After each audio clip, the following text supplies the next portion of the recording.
LCM Television. Changing life. Changing nation. Changing the world.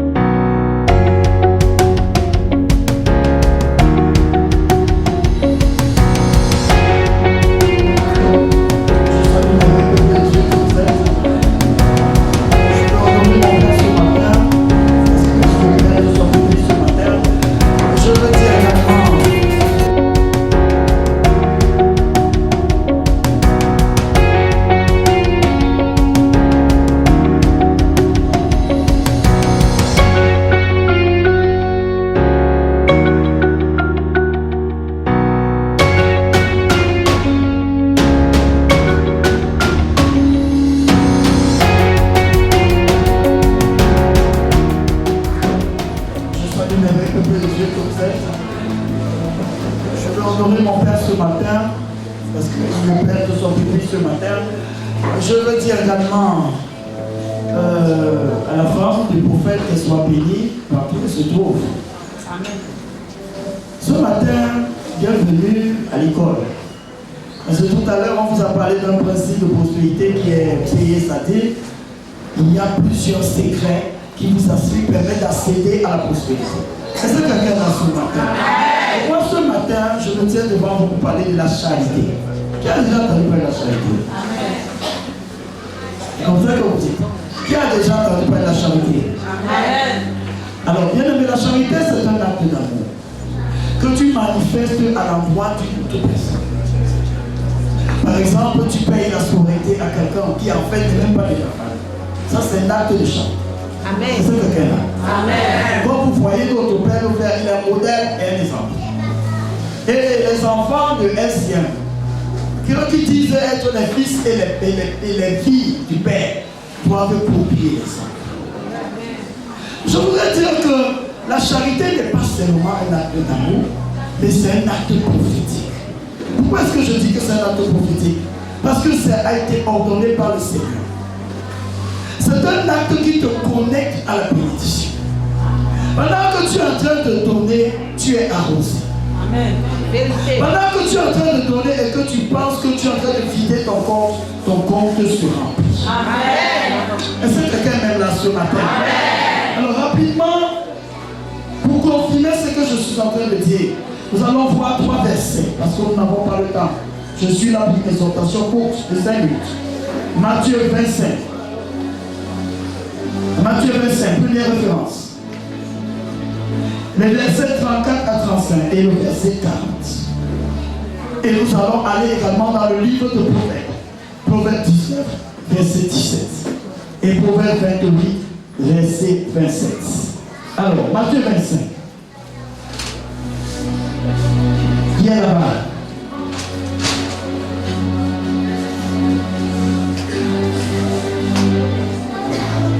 Matthieu 25. Le verset 34 à 35. La Bible déclare.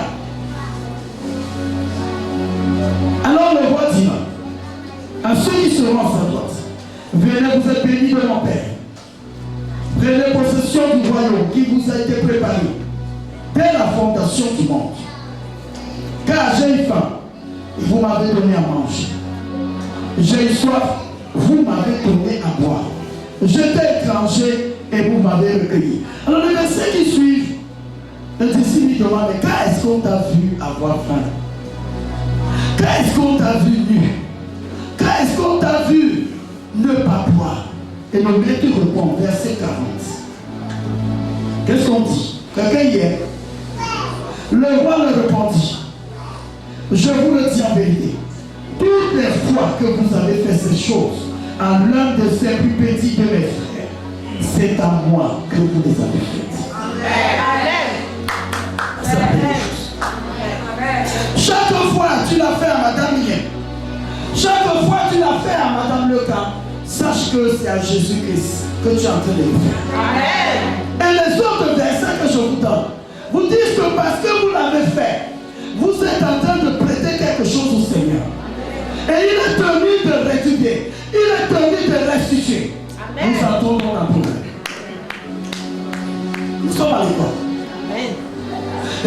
Parce qu'il vous dit de le faire. Je dis ça dans la prophétie. Qu'il vous accède à la possibilité. Il vous demande de le faire. J'ai lu le verset. Parce que c'est à lui que vous êtes en train de le faire.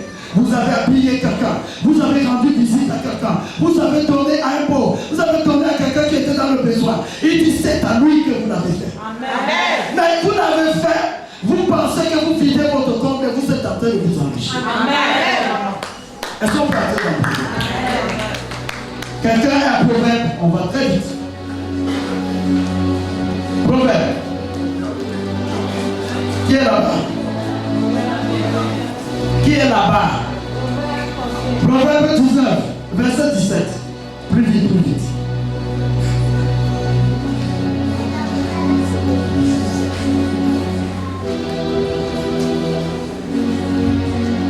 Proverbe 19, le verset 17.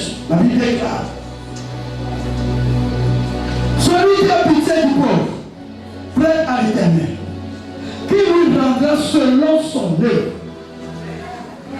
Tu as donné aux pauvres. Tu as cru que tu étais en train d'appauvrir. Comme la veuve de Sarepta, là qui avait donné à un loin de Dieu. Oui, mais c'était une créature de Dieu aussi, loin de Dieu. Il a donné, elle a donné, et ce qu'elle a donné a été multiplié. C'est la même chose que tu es en train de donner. Tu penses que tu es en train de t'appauvrir, et Dieu se charge de multiplier. Parce que le Seigneur te dit, c'est un commandement. Que chaque fois que tu as donné, sache que ce donner te permet d'être arrosé. Bien aimé, il faut aller au rendez-vous du donner et du recevoir. Celui qui donne doit recevoir. Celui qui ne donne rien n'est pas qualifié à recevoir. Est-ce que vous êtes même là? Est-ce que quelqu'un a Proverbe 28, verset 27? Il est là.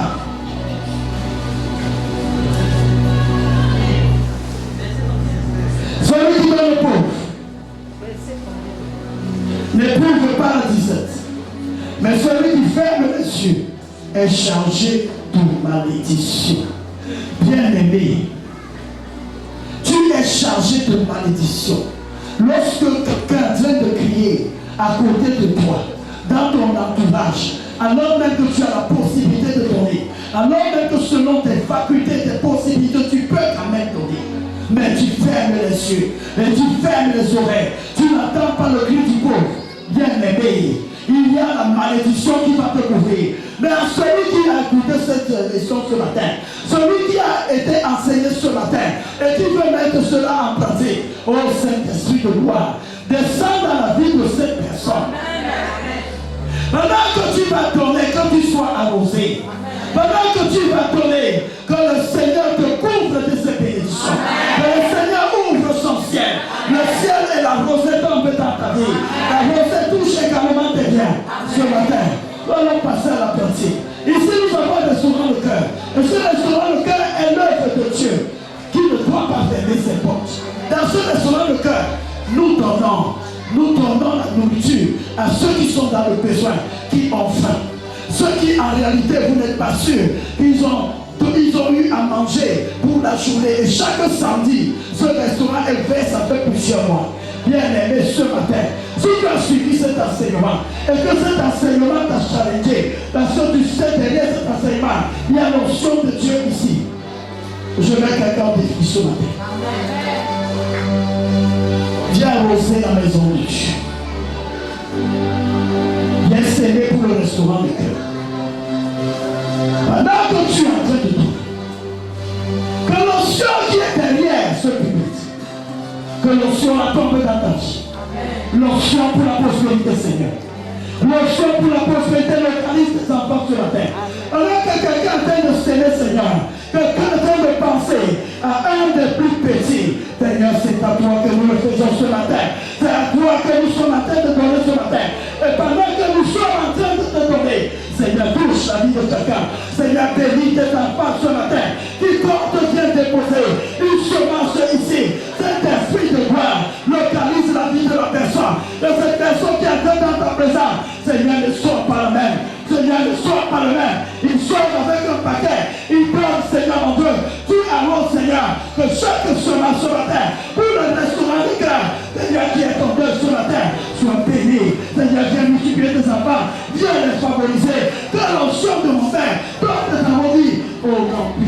de Jésus. Pour ta vie. Soyez bénis par tous les sens. Soyez bénis ce matin.